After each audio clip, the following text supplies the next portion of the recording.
आज के लेसन में हम कॉन्स्टेंट्स के बारे में जानेंगे। कॉन्स्टेंट्स क्या होते हैं, इन्हें कैसे यूज में लेना होता है और इनका रिस्पॉन्सिव डिजाइन में अगर बताऊँ कि किस तरीके से आप इनको यूज कर सकते हैं। कि जब आप एक डिजाइन बनाएंगे, सपोज आपने एक मोबाइल एप्लीकेशन के लिए डिजाइन बनाया, ठीक है, तो आपने बनाया उसे आईफोन 5 पे या आईफोन 8 पे या आईफोन 11 पे। हमारा वो डिजाइन थोड़ा फ्लेक्सिबल होना चाहिए कि बाई चांस अगर क्लाइंट ने हमें बोला कि वो डिजाइन हमें आईफोन 11 पे देखना है, आईफोन 5 पे देखना है, तो वो फ्लूड हो, मतलब वो ऑटोमेटिक एडजस्ट हो जाए उसकी चीजें, ठीक है।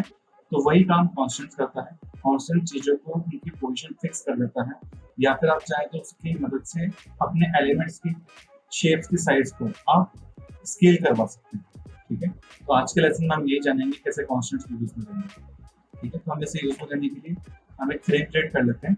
जैसे सपोज कीजिए अभी आप पहले आईफोन 8 का बना रहे हैं, जिसका विड्थ होता है 375 बाय 667, ठीक है। ठीक है, इस पर हम एक सर्किल क्रिएट करते हैं, एक इलिप्स क्रिएट करते हैं, को प्रेस करके मैंने देखिए सेंटर में सर्किल क्रिएट कर लिया है, ठीक है।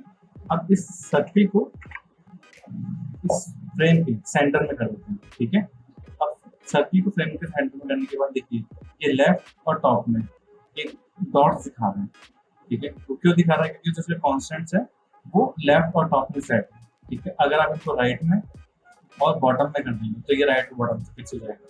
इसका मतलब क्या होता है, जब भी आप अपने फ्रेम को रिसाइज करते हैं तो आपका एलिमेंट कहाँ मूव करेगा, किस पोजीशन में मूव करना चाहिए। अगर मैं इसे छोटा कर रहा हूँ, मैं छोटा करता हूँ तो लेफ्ट राइट और बॉटम से ये छोटा हो रहा है, ठीक है। लेफ्ट राइट और बॉटम से जा रहा है, ठीक है। इसको समझने के लिए हम और इजीली से समझने के लिए सपोज आपको अपना एलिमेंट सेंटर में ही रखना है। आप चाहते हैं कि आपका एलिमेंट सेंटर में ही रहे, वहां से भी सेंटर और यहाँ से भी सेंटर, ठीक है। अब जैसे इस फ्रेम को आप छोटा या बड़ा करेंगे तो ये बिल्कुल ही सेंटर में, आप चाहे टैब के साइज में चाहिए चाहे वेबसाइट के साइज में चाहिए, ये बिल्कुल उसी साइज में रहेगा, इस पोजीशन पे रहेगा जहाँ पर ये था। तो एक तरह से हमने एलिमेंट की पोजीशन को फिक्स कर दिया, ठीक है। आई होप ये आपको छोटा सा एग्जाम्पल समझ में आया होगा।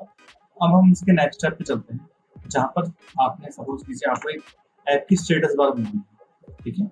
स्टेटस बार क्या होती है, जहाँ पर हमें हमारा नेटवर्क, टाइम, है ना, जो बैटरी के साइन, वो सब साइन दिखते हैं ना मोबाइल एप्लीकेशन के, वो स्टेटस बार होती है। सपोज हमने एक स्टेटस बार बना ली। अब इस स्टेटस बार के अंदर हम डेमो के लिए एक बार इसमें टाइम डाल देते हैं, ठीक है। मैंने लिख दिया, ये ब्लैक कलर में है, फिल पे क्लिक करके हम इसे व्हाइट कर देंगे, ठीक है। और एक बार हमने एक जस्ट एक डमी आइडिया के हम इसे फिक्स कर देंगे, ठीक है।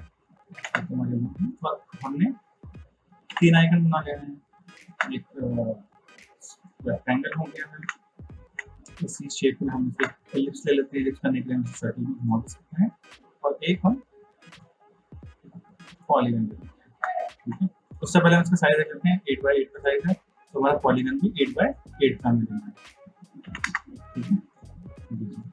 आपके आइकन रेडी हो गए हैं। आइकन को हम वर्टिकली सेंटर कर लेंगे और इन्हें जस्ट हम डिस्ट्रीब्यूट कर देंगे इक्वली विड्थ पे, जिसका शॉर्ट की होता है कंट्रोल ऑल्ट शिफ्ट एच, तो हॉरिजॉन्टली डिस्ट्रीब्यूट होता है, ठीक है।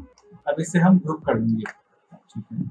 ग्रुप करने के बाद में, क्योंकि हमको सबकी पोजीशन एक जैसे रखनी है, सपोज आपको पोजीशन रखनी है राइट से 16%। अब क्या होगा कि जब भी अगर मेरे फ्रेम को हमने किया है लेफ्ट से बड़ा कर, तो वो कहीं मूव नहीं कर रहा, ठीक है, एज इट इज। तो ये लेकिन चीज हमें एक्सक्लूड पे चाहिए। कई बार होता है कि हम चाहते हैं कि हमारा जो डिवाइस है वो छोटा या बड़ा हो, तो हमारा आइकन्स, स्टेटस बार सब कुछ बड़ी होना चाहिए। तो पहले हमें क्या करना है, हमें स्टेटस बार को बड़ा करना है, ठीक है। स्टेटस बार को सेलेक्ट कीजिए, कॉन्स्टेंट्स में आएंगे, ठीक है। हमें क्या करना है, इससे पहला आता है ऑप्शन हॉरिजॉन्टली, हॉरिजॉन्टली हमें स्केल करना है, और वर्टिकली हमें टॉप पे रखना है। वर्टिकल तो हमें इसे बढ़ाना नहीं है, हमें तो फिर हॉरिजॉन्टली उसे बढ़ाना है। अब अगर मैं फ्रेम को बड़ा करता हूँ तो वो स्टेटस बार भी बड़ी होगी, ठीक है। यानी कि हमने उसे पोजीशन फिक्स करके उसकी विड्थ 100% हो।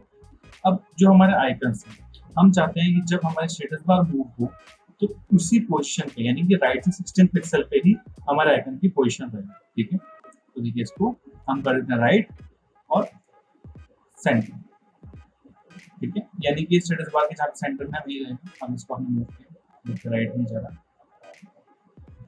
इस तरीके से आप कांस्टेंट को यूज कर सकते हैं।